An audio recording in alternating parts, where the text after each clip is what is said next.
Remember that joke that people used to say that if worst comes to worst, that they'll sell their kidneys to get money for investment?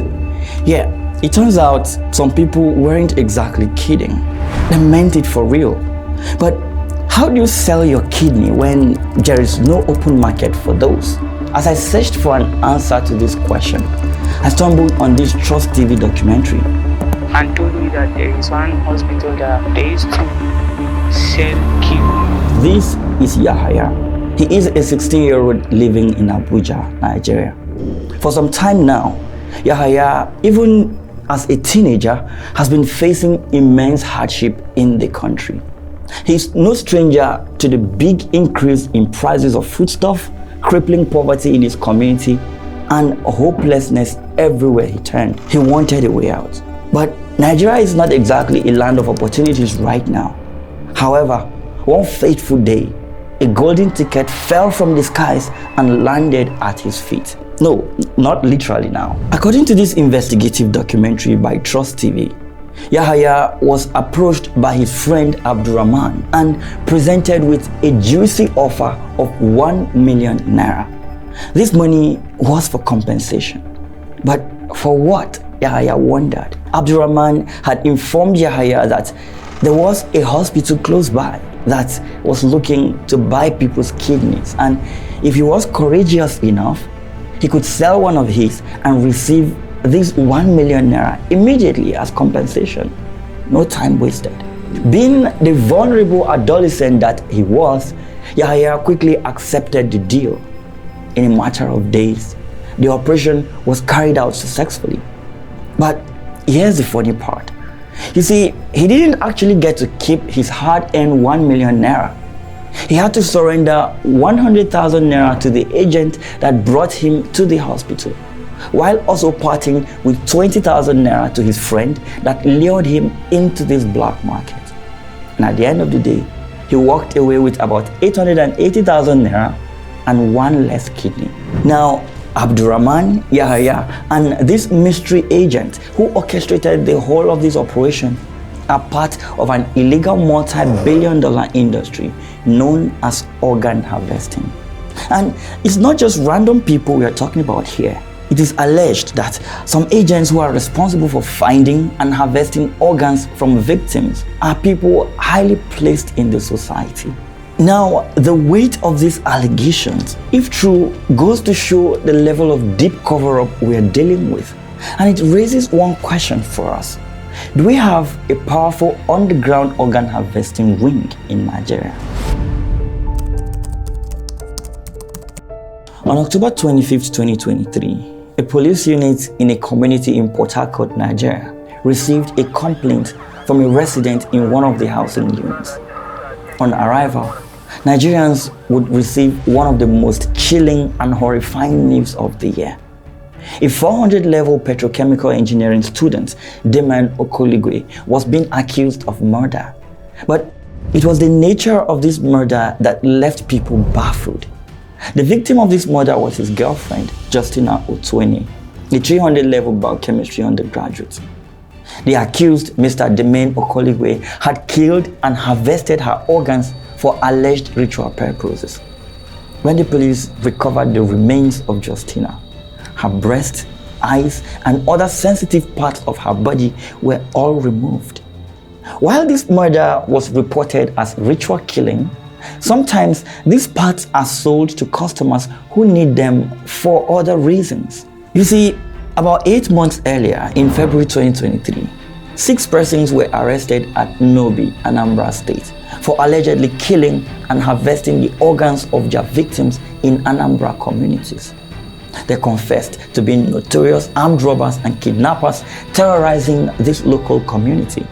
But the disturbing part of the story was when these criminals confessed to selling the male organ of the victims at a price of 50,000 naira to alleged purchasers of human parts in Anambra.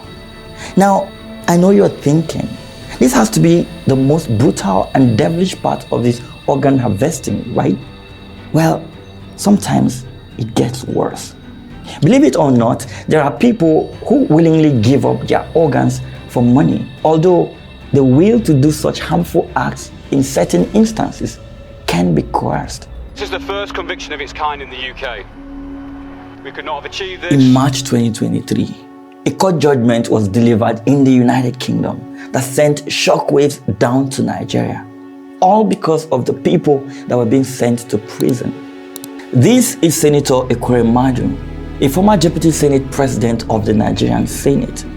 A couple of months ago, Ekweremadu and his wife enlisted the services of a young man to be a messiah for his daughter. The former senator's daughter had been diagnosed with renal failure and needed a kidney transplant. Being a wealthy and powerful man, Ekweremadu and his wife thought they could use money to get their daughter a human body part. The problem though was, human bodies are not sold in the market, so they needed someone to part with theirs. The solution they got was this poor boy that was promised a job and a financial turnaround if he agrees to do their bidding.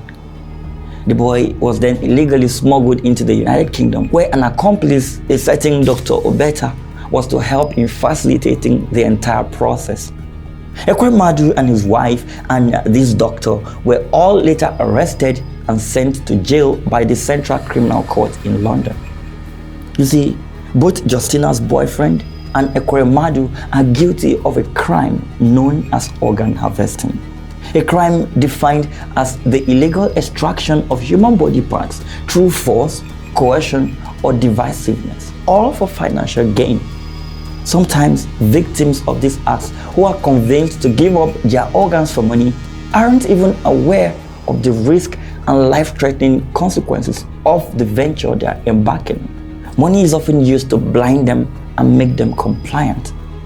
Now, with so many patients living with renal failure waiting impatiently for a donor, records reveal that the high demand for these organs, especially in developed countries, has led to desperate Nigerians selling their vital organs to the highest bidder, not minding the consequences to their own lives.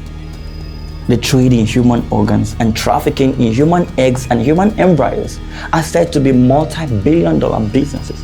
And so there are no really surprises that traffickers are attracted to it. And given the level of economic hardship in Nigeria and other third world countries, people are willing to do just about anything to escape poverty, especially when the offer is enticing. But what really goes through the minds of people selling their vital organs? Going back to this Trust TV documentary, there's this guy named Abbas who said he had been struggling to make ends meet. Apparently, he got addicted to sports betting, using Bet Niger on the daily to try and sort his bills. This was until his girlfriend brought a sweet deal for him, one that involves parting with his kidney.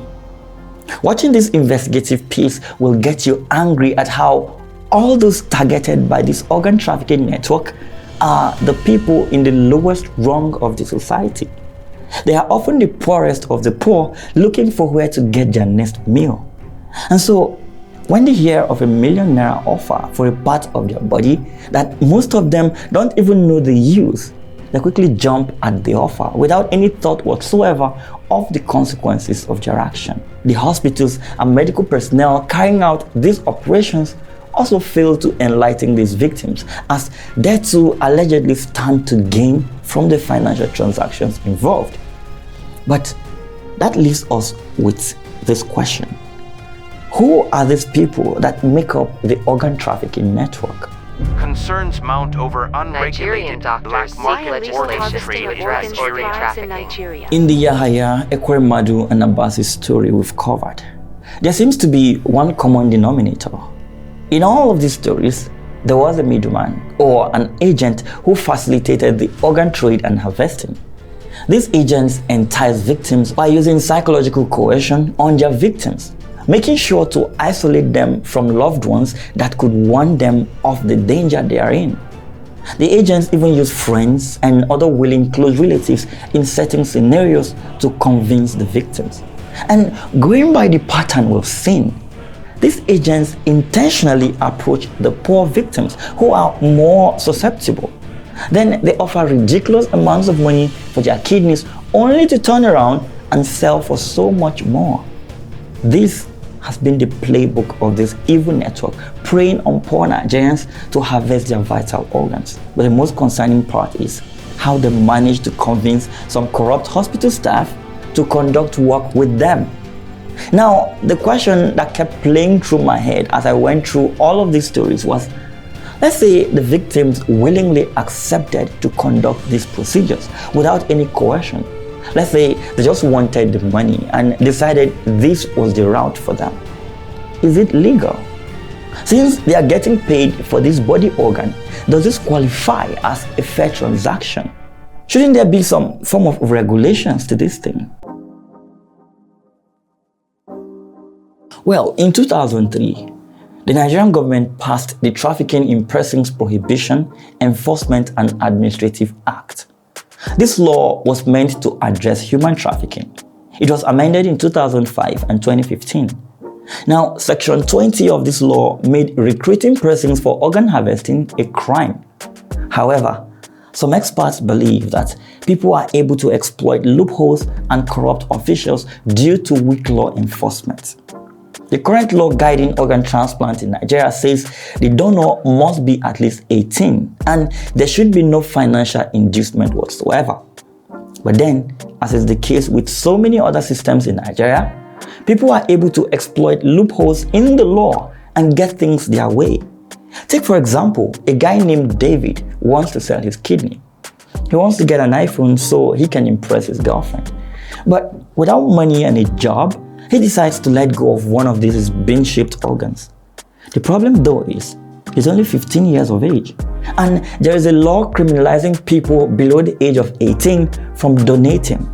Also, it is illegal to sell your kidney, but a certain Mr. John has promised to make sure he doesn't get into trouble if he can find a way to sort the age thing.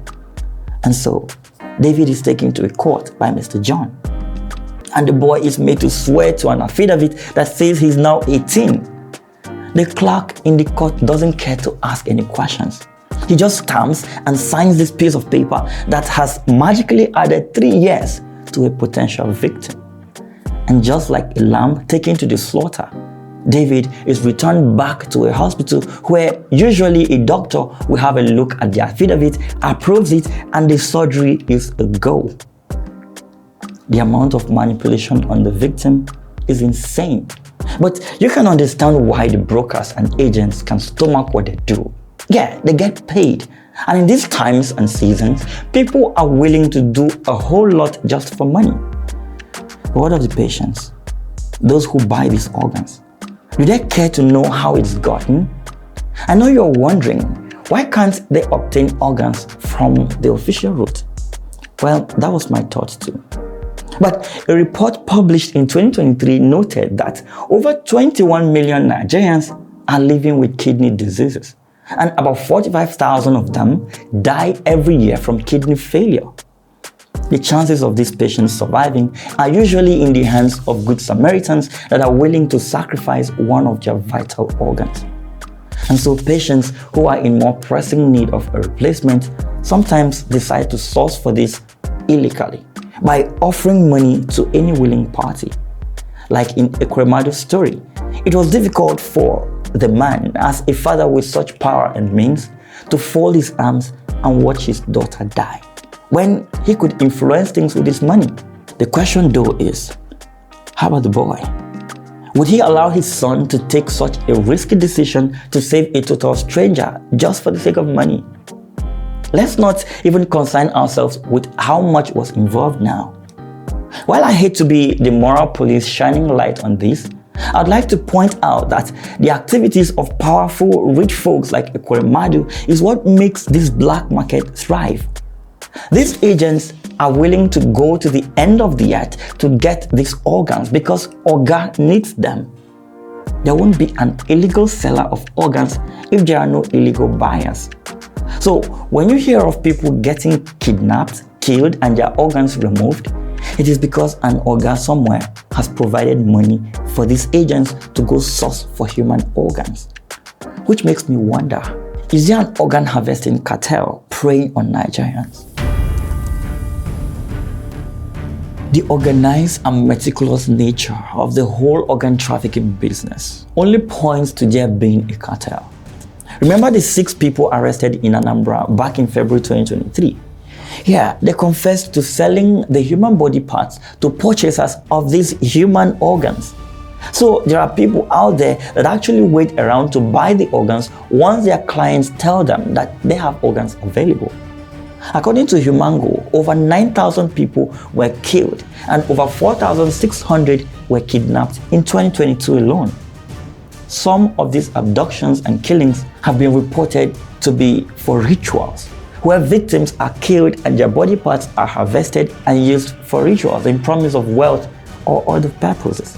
But make no mistake, this is not a Nigerian thing. It will surprise you to learn that organ trafficking is also a booming underworld business in China. In 2016, an NGO called Patriotic Citizen Initiative, PCI, had said there were no fewer than 8,000 Nigerians serving time in various Chinese prisons. They piqued interest in their welfare when they got wind of the mysterious disappearance of some of these prisoners. According to the executive director of PCI, Nigerians serving time in China had called the NGO severally to report cases of Nigerian inmates being taken out and killed extrajudicially by Chinese prison officials for the purpose of harvesting and trading in their organs. You see, in the weeks my team and I have spent going over materials for this story, we've seen threats, stories that will make you question humanity. At some point, I had to pause and reflect on this entire thing. This appears to be a huge market, and the business has existed for decades. We are only just beginning to scratch the surface of how deep this goes. The most concerning part of that is, this won't stop. The market, the underground dealing, it won't go away. Not until key players in the cartel stop playing their roles, no. The buyers need to be apprehended. The agents need to be stopped. And everyone should be enlightened on the dangers of selling your body parts just to make some quids. Thank you for watching this very important story. Special thanks to my patrons as well as my YouTube members for their support. You have made this entire production possible, and I am eternally grateful to you. To be a part of this incredible community that continues to push my work with their resources, please use the link in the description box below. You can also visit my website if you want to just donate to the work we're doing. Thank you for watching until the end, and I'll see you in the next one.